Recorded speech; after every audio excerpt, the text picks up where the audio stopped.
Hey guys, I'm looking at myself and I can see all these little baby hair popping out, which is a good thing, but it doesn't look great in person. So if you guys don't know, every single year for the last 3 years, I have seasonal hair loss. So from August through December, I lose a lot of hair. And at first it was really scary because they were just coming out in like handfuls. And I thought it was a one-time thing. Went to a dermatologist. They couldn't figure out.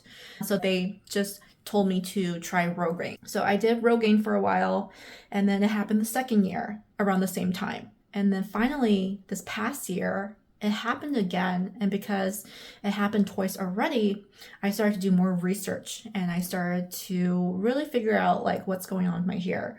And so I've been taking a lot of vitamins, hair growth stuff. I'm continuing Rogaine. I'm doing like DHT blocker, hair growth shampoo. And so my hair has been like growing.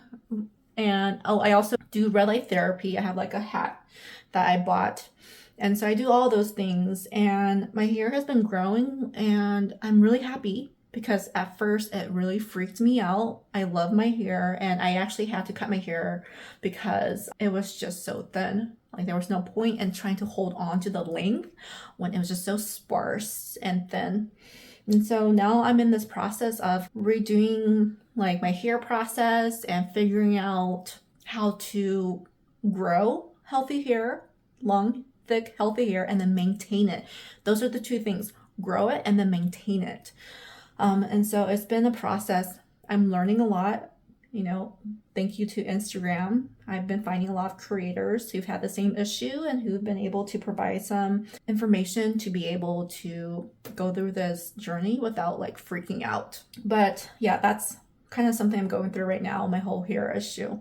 But I wanted to talk about rebuilding my identity as a mother because I was about to write a journal entry to my kids. I thought this would be fun to share because when I had rebuilt my life, one core area I wanted to focus on was becoming a better whoa, tongue twister, becoming a better mother. And I wanted to focus on my children's love language and how they handled their emotions. And journaling became a good thing for my kids and I because my daughter she was the reason why I did this was because she in the beginning had a lot of trouble expressing her feelings. She would hold it in and she would just get so angry until she burst. And when she had problems, she wouldn't tell anyone, but you can tell from her attitude and her behavior and her face that she was upset, but she wouldn't say it. And so I decided that I would do something differently. Instead of having her tell me what was going on, I would have her write to me what was going on. And so this practice of using writing to communicate and using a journal to hold space for all of our feelings, whether it be anger, happiness, love, frustration, whatever, she's allowed to do in this. She can do it in person if she wants, but if she doesn't feel comfortable enough or doesn't feel like that's the way she wants to communicate herself, she could do it through her writing. For example, these are like the stuff I've wrote to her, and this is what she's written back to me. Or no, that's me still. Like this is the things that she writes me. And it has been so fun. I actually started this project in the beginning of last year and we haven't been consistent with it. We actually forgot about it. But I bought some new stickers and I thought it would be nice to like write and decorate a page. But this is something I'm going to do again this year and I'm going to stay consistent. But I do one for my son too. And now that he's much older, he can actually read. It's so cute seeing him read to me, and he's like, "Oh, mommy, you love me. I love you too." And then he'll write it back. But it's so fun to do this with him too. For him, he's able to express himself. He can express himself without feeling like he has to restrict or filter himself. He is so vocal about how he feels, and so that's great. But writing is also a fun way for him to just tell me how he feels or what's going on in his mind or in his life. So I've been doing that, and it has been like such a fun practice for us as a family, because when I was reinventing myself, I told myself I'm going to be a better mom. I'm going to give my children a really great childhood. I'm going to be there for them. I'm going to give them everything that I wasn't given as a kid, and even more. And so that was a promise I made to myself when I was reinventing my identity, that I'm going to try my very best, and I will do my very best to give them great memories, great experiences. And, it's hard. I'm a single mom, and because I didn't have any good role model to look up to, it really is hard not having any parents. My dad, non-existent. My parents divorced when I was 1, and my dad, who contributed to my life in the terms of DNA, is out there somewhere. My mom, she's been in and out of the picture in my life as well. She has her own mental health issues and struggles, and we have not seen eye to eye. We still don't see eye to eye. And she's just been not the kindest person to me. So I've chosen not to have her in my life. And that was another promise I made to myself when I reinvented my identity and rebuilt my life, was that I was going to choose the people that would make me a better person. And if you didn't make me a better person, then you were not allowed in my circle. But not having role models to look up to, no father, no mother, I've kind of just had to use instinct and navigate this journey on my own. Lots of parenting books, lots of podcasts, lots of journaling, lots of talking to myself about like, hey, Katrina, you could have done better, as a mother. So it's a lot of reparenting myself as well. But the practice of writing to them has been something that has been so fun.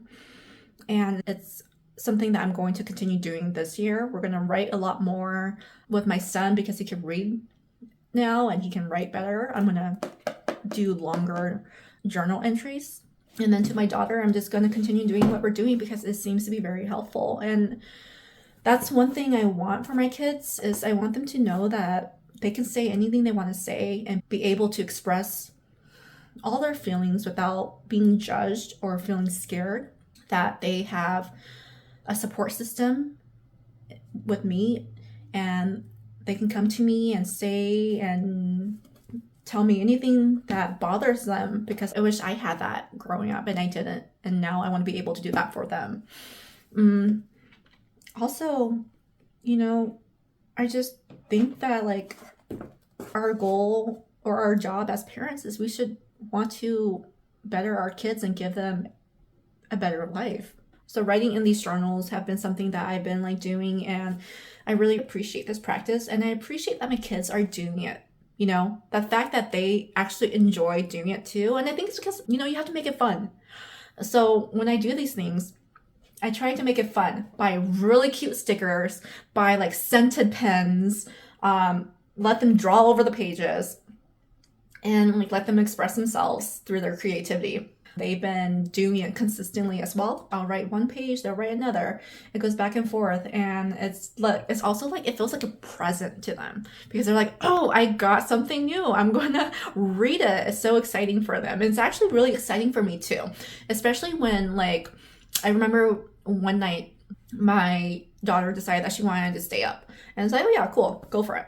And the next morning I found her journal on my table, and I was like, what's this? And I opened to the page that she left saved, and I was like, how cute, look at that. And so it's so fun because it's a surprise for me too.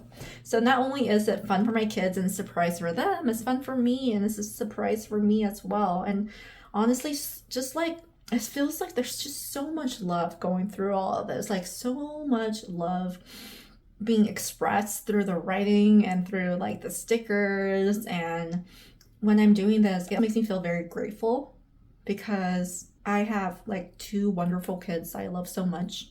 I have a family of my own. I have these 2 little babies calling me mom and wanting hugs and kisses all the time. It's really nice. And I think I'm really thankful for everything I've been given. And I'm really thankful that because I chose to rebuild my life and reinvent my identity to become a better person, I can do these things now.